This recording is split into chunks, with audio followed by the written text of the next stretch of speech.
Hey, this is Dave Ing. I just wanted to do a short video to show you all of the different versions of the Honda Element roof antenna over the years.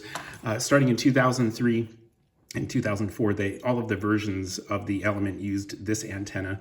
And then once we got an LX version of the Element in 2005, they switched to this antenna. And you'll see that this is the same base and electrical connection, for either of those. They're slightly different.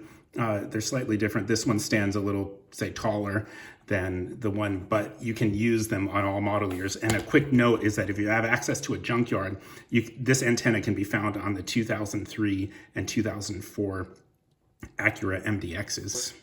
The other models of the Element in 2005 switched to a larger base, and they switched it up every couple of years. This one is for the 2005.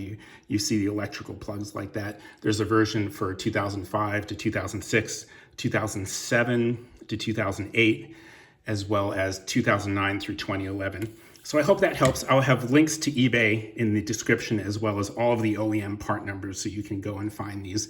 And I hope that helps. We'll see you next time.